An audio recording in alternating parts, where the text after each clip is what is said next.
aduni chal han bada isa fanaba ma hana laing biro aduga isa sigisu masu laing biro sumna tagi lupa lising yang kai khaktani yamna ninghana ba yade tung de isa sigi hena phaba tawbungam bo obiu haibo wafam se khoi mai kai digi thamjari han bada mideng tabiri ba punumapu Diamond TV gi mai kai digi kongno na khurumjari awana gi tengbang da Diamond TV na matam sangna sahi taruk miyam gi damakta leptuna sathajarak awana kya tengbang kre kaya amasu koina pangbungam khidabasu yaw akhoi gi oina chobo senpham ama natraga akhoi gi chobo fan leibadagi nati wakhalon manaba mioi kaya marum punsinaraga lupa chama chama khainaraga kanaguma pukchel saw sing manipur gi mapan da leiba prithvi gi tonga tonga mafam singda tabak inkhang tawriba mioi kaya marum wakhalon manaba kaya ga punsinara kanda angamba khara khara khajinaduna awana da mateng pangjabat maroina Diamond TV yengbiba tabiba pumnamangna TV yengna tana sandokchariba pungning gi warol haiba thoromasi tabiraba matungda lupa chama dang orabasu ngamjaba kharadang orabasu khaibiroktuna punsinaraga aikhoina awana da tengbangjabat madugi saruk amoina haukiba megi tang ahumdagi haurakkiba irang asigi matungda fayengda megi tang maridagi angom basanta imung amamamdagi mi amamam thoklaga kun ngaktaba yadaba adugumba thodang ama lakhi matamaduda mahak iraipak kiramda masigidama kun ngakhi mahakki loinabi lana sigi mamangda angang unakhi angang asi twins ni amana lekhide amana CS tawduna angang si lawthokhi adubu angang sigi pibam khara sokselakpadagi hospital da layengduna lekhi mahakki loinabi amadi mahangna yumda lakhi marak aduda Basanta hospital da chatuna masabu sangjaki laibak thiraba thodok megi tang ahungi lan lakhi lan adugi matungdagi mahakki macha lawbala o haidun hairakhi adubu lan asina maram oiduna mahakki mayumdadi bunker saduna mafam aduda yeknaba singbu ngakpa takhi luraba tanpham aduda Basanta gi loinabi Mumta gi mache gi yumda Mumta laiba takhi pikliba angang aduga makhoi ani mafam aduda lekhi mamingtagi oina mayumda lekai khungi mi singna ngaklaga megi tang kunga tarukta tangai fadana chawmbagi thorom pangthoki chawmbagi thorom pangthoklamlaga numit nini lairaba matungda fayengda nomai kapnabagi thodok amada Basanta taibang thadoktuna chatki angom Basanta gi loinabi Mumta ga ai samaka wari sanabagi Diamond TV gi YouTube ta audio clip amasu thagachari masida natana Basanta amadi Mumta gi makhoi ani gi punsi wari da thokiba monodrama inspector tayagi chamapan ga taraga taruk suba tangkakta mayek sengna utli Diamond Donors khwaidigi maruiraba awana da tengbang liba lup asigi maikaidigi show khaiget nazaraga Diamond TV yengbiba tabiba pumnamak singna angamba khara khaiget narakpa singa du punsinaraga ngasidi athauba angom Basanta gi loinabida lupa lising yankhai khusinajare masibu ehenbi ki bapumnamapu hana Diamond TV gi maikaidigi thagachari nasi akoina mafam asida laksari busi akhoi karongi mafam amadani karong mayela kai duga taseng budi akhoi phayengda chachagadabani thodoksi phayengda thokiba thodok ama megi tangkun gani panda laibak thiba thodok ama kun ngakpo oina chatkiba haiba tare aduga angom Basanta gi mahaki loinabini aigi chan Mumta leire aiga mahaka wari sanabagi koina clip ama thakal ai description da su makha da hapsaramge chalsiga wana wari sanakibagi wafam adu inspector tayagi su samapan ga taratrukta wari amaka koina monodrama sanajar kan mokhoigi punsi wari mate amasu koina hapsakre hauji phawbagi haitare kana gi maten kana kari phangba leire hauji phawbagi hana di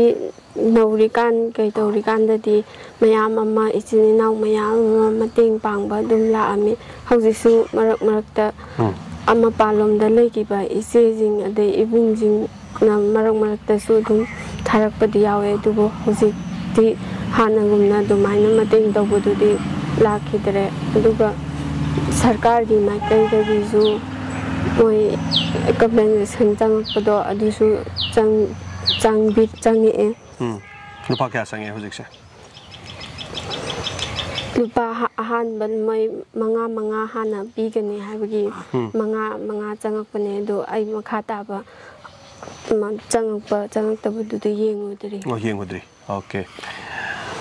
madu sasang position sarkar na haibase lengan haibase lupa lakh tara imung manungda thaba ma haibani ko aduna hakki aiga wari sanabada metric phawbagi haibal lere adu metric makha thadokpagi plan guma leibra kari lai ai thadoke na khali hoi thado udum ko isa sigi khallaga haiba tare aduga mari kauri ko wari sanaring se nakan sidagi वादी करी में तो खंगसे बनती है तौरी से अमोरे अमोरे सी नतना अतोप मतेंग पांगपसे हाना मतेंग खरा पांगबिरम मदु नतना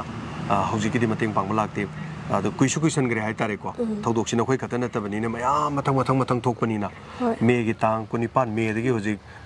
था तरेत हाइतारे हौजिक बौतो सुजलैबा कोलिबा तौरिस अदो अंगांगी मसा लायेंग बखोटबगिदि कमाय कमाय होनरी हौजिकति अंगांगी मसा लायेंबगिदि इनाव नुपा अमसु फार्मेसी फंबा यावे दुगी मंगोंदगी हिदाक लांथक खरा माना तौरगा पिरकपसु अदुसु थाय दुगा कर्नाटका की मेइतै एसोसिएशन की नेना इचेजिंग इबुंजिंगना तौरगा मोय डॉक्टर अमगी नंबर कांटेक्ट लौनरगा कनो तौ हाबगी मोय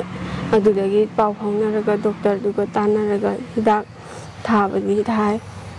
अंगांग से तुम हिदाक थारे दु नंगी सुना सा कोंगाव खोटपा ते नसा सोनब खोटपा हाइबा तारे निको हाइदि इपान सोलगा नुमित निनी लेरकांदने हाइतारे ममिंगी ओइना इपान सोलगा नुमित निनी लेरकांदा थोकिबा थौदोंनिना हाइबा तारे अदु नसादा करी नुंगाइतबा लेरि करी करी कमाय कमाय तौरि नसागिदि लायेंब्रा लायेंबा ngамदबगी खुदोंग चादबा लेब्रा करी करी कमाय तौरि अइना अंगांग पिइबनिना चथोक चसिनदो नुंगाइतबगी खितंग चावरगा ओइना चटकेना हुजिकति चट्री इदुगा हक्चांगदि Coke अमुमु ngawba khopa dei mitsu nungaitaba khuru khong khut pangdaba sidaba aduma doctor gumadi phajana adugi khong khut pangdaba sidaba gidi tanaruba leirubra tanadribra tanadri ba ko okay adudi hojik so angang so pikpa chelibani na imung manu haitare pabung khoi ima khoi gi sidagi pabung khoi ima khoi na kari kaino hojik surisina khoi ba hoisu apang ba adum matam gi adum subni madu na sangam da operation tawsu koi dribani na subangam da bi adum yumda lay inaw nu pi amaga inaw pa amaga duna ma moisu adum matam gi pisa lon saba suba yaba matam da adum atei suraga adum lay hojiki sigi leiriba karongi jaga haiba tare sigi mafam se inak nakpada akoi gi kano su leire ching lady se dum tari se ki kangu lei ko adu sidagi di dum nomai kapsala pokor pa kai do sai di rang ke su lei tabra kamai to sawai di moi asamar phanju mathak lei hai aduga akoi outpost kano gi su lei bagi moi khunga pa sing hoi adu dugi kaya kano taw da bagi ai som da lei bane som nakan da di pra jingong ju oi aduga nga ai tanga lei ta dum tawbani yumdasu mi amta leinadabagi khudong chadabagi sumna kanda adu thangai seng na hayeng phayeng lomda leiba yaragadi adum yum lomda adum leining bagi apamba leibra kamai kamai tawi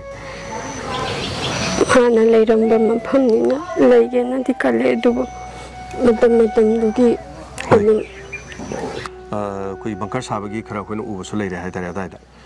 aduga irang su kharaga leibanina aduna mafamdo do nomai kapnaraga maromakta थोकिबा थौदोक्तुन हाइतारे अदुन युमदुदम फमदुदा अंगांग अपिकसिगे लेबा नुंगाइतबगी अदुमगी खुदोंचादबा खरसु लेरे अदुगा हौखिबगी वारि पुनमक्ति मयाम आई अमु हंजनजररोय अखोगी डिस्क्रिप्शन आई मखादा लिंक अमतंग थाजरमगे लिंक तुदा इंस्पेक्टर तेयागी लिंक तुमगा अदुगा अखोगी केनोगी लिंक अमगा मागा इगा वारि सानबगी कॉल वारि सानबगी हाइतारे अदुदा लिंक अमगासु हापजरमगे अदु ngasi se khoina laksari se अखोगी सुमाइना Awana तारबा सिंग असिगिदमा हाइबा तारे तोंगा तोंगा अखोगी वाखलोन मानबा कयागा मथंग चथजरकबदा हंदकी तामसिदना मु यूएसए की टीम अखोगी नॉर्थ ईस्ट यूएसए की टीम अदुगा तोंगा तोंगा मेइतेई नोंसागी अदुगा madam Nandini madam Sarobala Australia दगी सर्जिटेन फ्रांस दगी सुमाइन तोंदना मथंग क्वेतगी चनली थोंगमगी फैमिली अदुगा ममिंग पनबदा लोइबा नाइद्रबा मपुम मयाम हाइबतारे मी मयाम हाइतारे मिपुम मयाम अदुगा डायमंड डोनर्स की कांग मयाम की मथिंग दगिने असुमने खोइना डायमंड टीवी न ngasi लेपतना सथजबा अखोइना ngamjarikliबसे हनाना थागचरी ngasi अखोइना मफम असिदा लाक्चरीबसे डायमंड टीवी न अमुखना मखाताना अखोइना सथजरikliबा सिगुम्बा अवाना की टेंगबांग हाइबतारे मरोइना लान असिदा चैथेंग नंगलबा इमुंग अमोरिबा अंगोम बसंतगी माकी लोइनाबी ममतादा ममिंग पनबा लोइबा नाइद्रबा डायमंड टीवी नुक्सीबीबा फैमिली मयामना खोमजन तासिलकाना दुगा डायमंड डोनर्स की अहेन सेंफम डायमंड डोनर्स की मतेंग लोइना ने कोई मफम से लाक्चरीबनी अदुनि चल अहानबदा इसा फनबा महाना लायंग बिरो अदुगा इसा सिगिसु मासु लायंग बिरो सुमना तगी लुपा लिसिंग यांखै खक्तनी यामना निंगहनबा यादे तुंग इसा सिगी हेना फबा ꯇꯧꯕ ꯉꯝꯕ ꯑꯣꯏꯕꯤꯌꯨ ꯍꯥꯏꯕ ꯋꯥꯐꯝꯁꯦ ꯑꯩꯈꯣꯏꯒꯤ ꯃꯥꯏꯀꯩꯗꯒꯤ ꯊꯝꯖꯔꯤ